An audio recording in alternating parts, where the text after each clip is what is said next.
मीठे बच्चे, कभी भी अपने हाथ में लॉ नहीं उठाओ। यदि किसी की भूल हो तो बाप को रिपोर्ट करो, बाप सावधानी देंगे। प्रश्न, बाप ने कौन सा कॉन्ट्रैक्ट ठेका उठाया है? उत्तर, बच्चों के अवगुण निकालने का कॉन्ट्रैक्ट एक बाप ने ही उठाया है। बच्चों की खामियां बाप सुनते हैं तो वह निकालने के लिए प्यार से समझाने देते हैं। अगर तुम बच्चों को किसी की खामी दिखाई देती है तो भी तुम अपने हाथ में लॉ नहीं उठाओ। लॉ हाथ में लेना यह भी भूल है। ओम शांति। मीठे मीठे रूहानी बच्चे आते हैं बाप से रिफ्रेश होने, क्योंकि बच्चे जानते हैं बेहद के बाप से बेहद विश्व की बादशाही लेनी है। यह कभी भूलना नहीं चाहिए, परंतु भूल जाते हैं, माया भुला देती है। अगर ना भुलावे तो बहुत खुशी रहे। बाप समझाते हैं बच्चों, इस बैज को घड़ी घड़ी देखते रहो, चित्रों को भी देखते रहो। घूमते फिरते बैज को देखते रहो तो पता पड़े बाप द्वारा बाप की याद से हम यह बन रहे हैं। दैवी गुण भी धारण करने हैं। यही समय है नॉलेज मिलने का। बाप कहते हैं मीठे मीठे बच्चों, रात दिन मीठे मीठे कहते रहते हैं। बच्चे नहीं कह सकते मीठे मीठे बाबा। कहना तो दोनों को चाहिए, दोनों ही मीठे हैं ना, बेहद के बाप दादा। परंतु कई देह अभिमानी सिर्फ बाबा को मीठा मीठा कहते हैं। कई बच्चे तो गुस्से में आकर फिर कभी बाप दादा को भी कुछ कह देते। कभी बाप को कहा तो दादा को भी कहा, बात एक ही हो जाती। कभी ब्राह्मणी पर कभी आपस में नाराज हो पड़ते हैं। तो बेहद का बाप बैठ बच्चों को शिक्षा देते हैं। गांव गांव में बच्चे तो बहुत हैं, सबको लिखते रहते हैं। तुम्हारी रिपोर्ट आती है, तुम गुस्सा करते हो। बेहद का बाप इसको देह अभिमानी कहेंगे। बाप सबको कहते हैं बच्चों, देही अभिमानी भव। सब बच्चे नीचे ऊपर होते रहते हैं। इसमें भी माया जिसको समर्थ पहलवान देखती है उनसे ही लड़ाई करती है। महावीर हनुमान के लिए दिखाया है कि उनको भी हिलाने की कोशिश की। इस समय ही सबकी परीक्षा लेती है। माया से हार जीत सबकी होती रहती है। लड़ाई में स्मृति विस्मृति सब होता है। जो जितना स्मृति में रहते निरंतर बाप को याद करने की कोशिश करते हैं वह अच्छा पद पा सकते हैं। बाप आए हैं बच्चों को पढ़ाने, सो तो पढ़ाते रहते हैं। श्रीमत पर चलते रहना है। श्रीमत पर चलने से ही श्रेष्ठ बनेंगे। इसमें कोई से बिगड़ने की बात ही नहीं। बिगड़ना माना क्रोध करना। भूल आदि करते हैं तो बाबा के पास रिपोर्ट करनी है। खुद किसको नहीं कहना चाहिए। फिर जैसे कि लॉ हाथ में ले लिया, गवर्नमेंट लॉ हाथ में उठाने नहीं देती। कोई ने घूंसा मारा तो उनको घूंसा नहीं मारेंगे, रिपोर्ट करेंगे, फिर उनका केस होगा। यहाँ भी बच्चों को कभी सामने कुछ नहीं कहना चाहिए। बाबा को बोलो, सबको सावधानी देने वाला एक बाबा है। बाबा युक्ति बहुत मीठी बताएंगे, मीठेपन से शिक्षा देंगे। देह अभिमानी बनने से अपना ही पद कम कर देते हैं।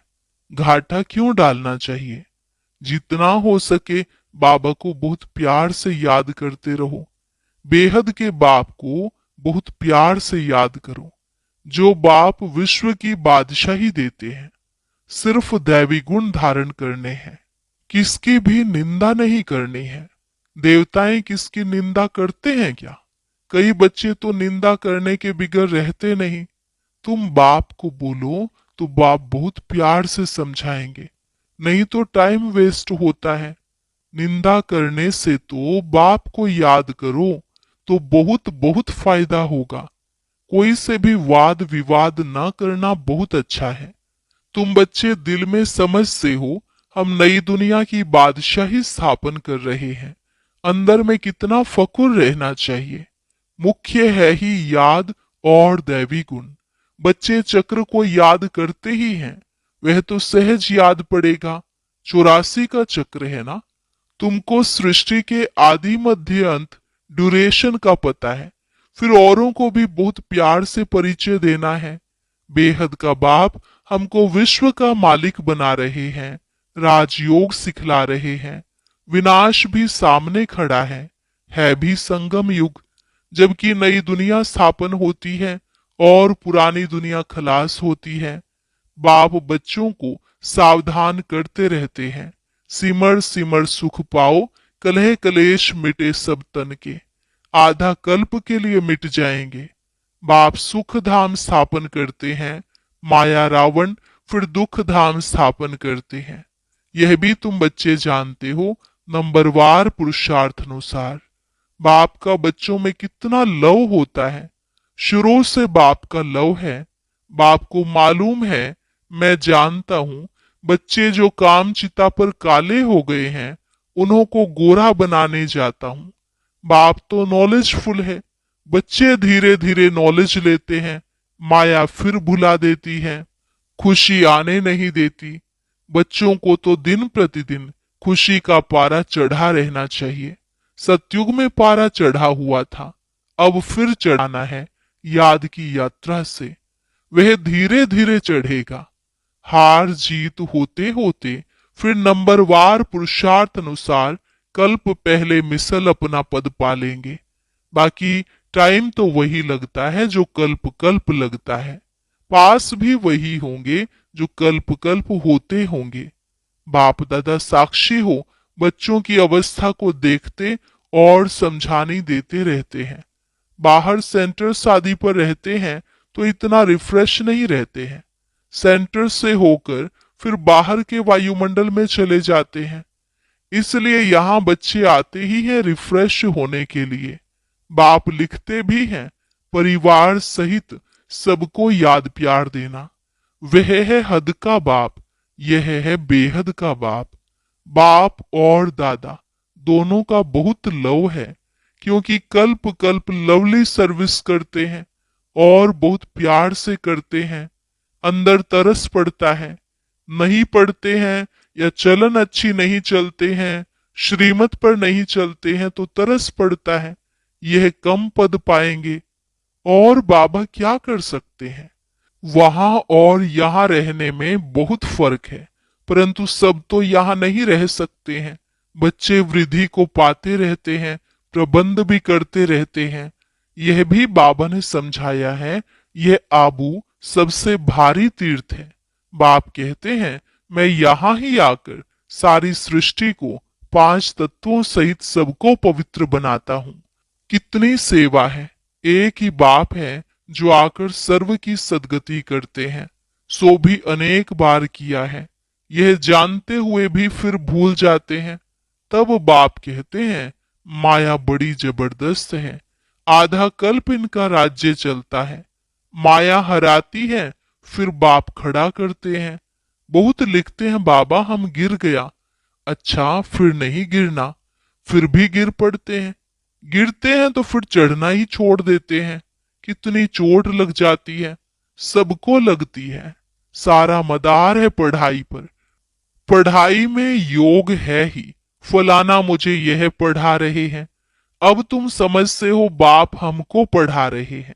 यहाँ तुम बहुत रिफ्रेश होते हो। गायन भी है, निंदा हमारी जो करे, मित्र हमारा सो होए। भगवानुवाच, मेरी ग्लानि बहुत करते हैं, मैं आकर मित्र बनता हूँ। कितनी निंदा करते हैं। मैं तो समझता हूँ सब हमारे बच्चे हैं। कितनी मेरी प्रीत है इनके साथ। निंदा करना अच्छा नहीं है। इस समय तो बहुत खबरदारी रखनी चाहिए। भिन्न भिन्न अवस्थाओं वाले बच्चे हैं, सब पुरुषार्थ करते रहते हैं। कोई भूल भी होती है तो पुरुषार्थ कर अभूल बनना है। माया सबसे भूलें कराती है। बॉक्सिंग है ना, कोई समय ऐसी चोट लगती है जो गिरा देती है। बाप सावधानी देते हैं, बच्चे ऐसे हारने से कि कमाई चट हो जाएगी। 5 मंजिल से गिर पड़ते हैं। कहते हैं, बाबा ऐसी भूल फिर कभी नहीं होगी, अब क्षमा करो। बाबा क्षमा क्या करेंगे, बाप तो कहते हैं पुरुषार्थ करो। बाबा जानते हैं माया बहुत प्रबल है, बहुतों को हराएगी। टीचर का काम है भूल पर शिक्षा दे, अभूल बनाना। ऐसे नहीं कि किसी ने भूल की तो हमेशा उनकी वह होती रहेगी। नहीं, अच्छे गुण गाए जाते हैं, भूल नहीं गाई जाती। अविनाशी वैद्य तो एक ही बाप है, वह दवाई करेंगे। तुम बच्चे अपने हाथ में क्यों लो उठाते हो? जिसमें क्रोध का अंश होगा वह ग्लानि ही करते रहेंगे। सुधारना बाप का काम है, तुम सुधारने वाले थोड़े ही हो। कोई में क्रोध का भूत है, खुद बैठ किसकी ग्लानि करते हैं, तो गोया अपने हाथ में लौ उठाया। इससे वह सुधरेंगे नहीं, और ही अनबन हो जाएगी, लून पानी हो जाएंगे। सब बच्चों के लिए एक बाप बैठा है। लौ अपने हाथ में उठाए किसकी ग्लानि करना, यह भारी भूल है। कोई न कोई खराबी तो सब में होती है, सब संपूर्ण तो नहीं बने हैं। कोई में क्या अवगुण है, कोई में क्या है, वह सब निकालने का कॉन्ट्रैक्ट बाप ने उठाया है। यह तुम्हारा काम नहीं। बच्चों की खामियां बाप सुनते हैं तो वह निकालने लिए प्यार से समझानी दी जाती है। अभी तक संपूर्ण कोई बना नहीं है, सब श्रीमत पर सुधर रहे हैं। संपूर्ण तो अंत में बनना है। इस समय सब पुरुषार्थी हैं। बाबा सदैव अडोल रहते हैं, बच्चों को प्यार से शिक्षा देते रहते हैं।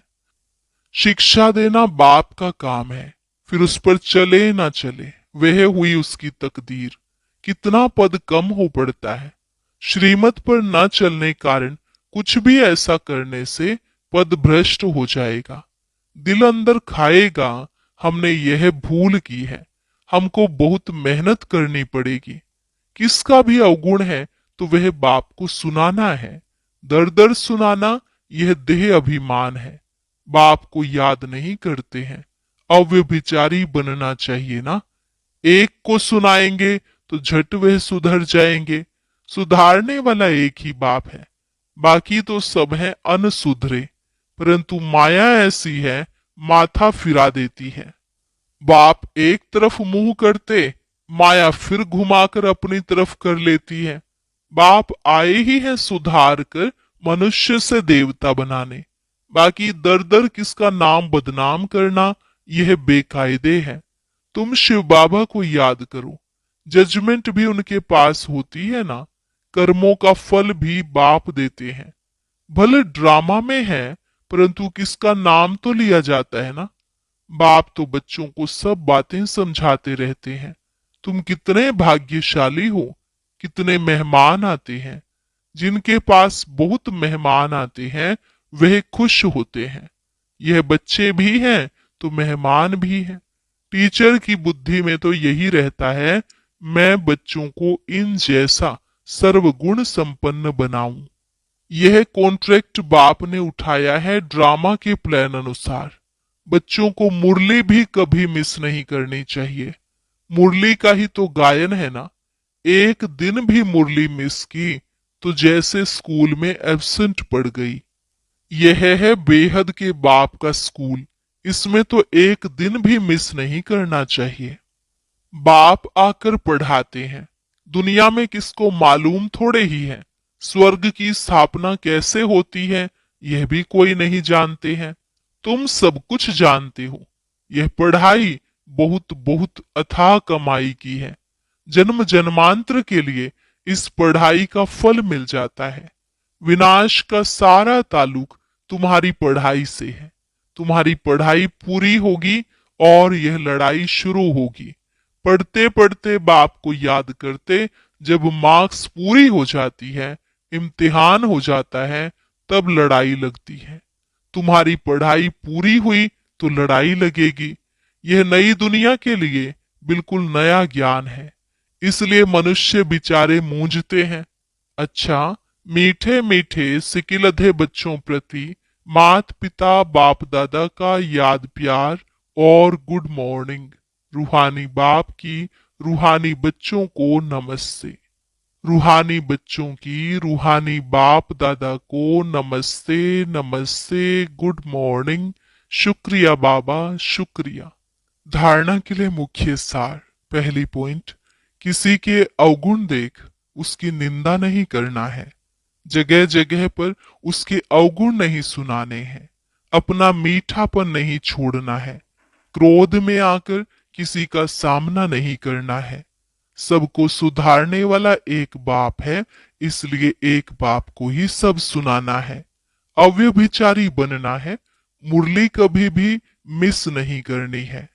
वरदान, सदा साथीपन की स्मृति और साक्षी स्टेज का अनुभव करने वाले शिवमयी शक्ति स्वरूप कंबाइंड भव। सदा साथीपन की स्मृति और साक्षी स्टेज का अनुभव करने वाले शिवमयी शक्ति स्वरूप कंबाइंड भव। जैसे आत्मा और शरीर दोनों का साथ है, जब तक इस सृष्टि पर पार्ट है तब तक अलग नहीं हो सकते। ऐसे ही शिव और शक्ति दोनों का इतना ही गहरा संबंध है। जो सदा शिवमयी शक्ति स्वरूप में स्थित होकर चलते हैं तो उनकी लगन में माया विघ्न डाल नहीं सकती। वे सदा साथीपन का और साक्षी स्टेज का अनुभव करते हैं। ऐसे अनुभव होता है जैसे कोई साकार में साथ हो। स्लोगन, निर्विघ्न और एक रस स्थिति का अनुभव करने के लिए एकाग्रता का अभ्यास करो। निर्विघ्न और एक रस स्थिति का अनुभव करने के लिए एकाग्रता का अभ्यास करो। अव्यक्त इशारा, इस अव्यक्ति मास में बंधन मुक्त रहे जीवन मुक्त स्थिति का अनुभव करो। अपने को वर्तमान समय मैं टीचर हूं, मैं स्टूडेंट हूं, मैं सेवाधारी हूं, इसे समझने की बजाय अमृत वेले से यह अभ्यास करो कि मैं श्रेष्ठ आत्मा ऊपर से आई हूं। इस पुरानी दुनिया में पुराने शरीर में सेवा के लिए मैं आत्मा हूं। यह पाठ अभी और पक्का करो। मैं सेवाधारी हूं, यह पाठ पक्का है, लेकिन मैं आत्मा सेवाधारी हूं, यह पाठ पक्का कर लो तो जीवन मुक्त बन जाएंगे।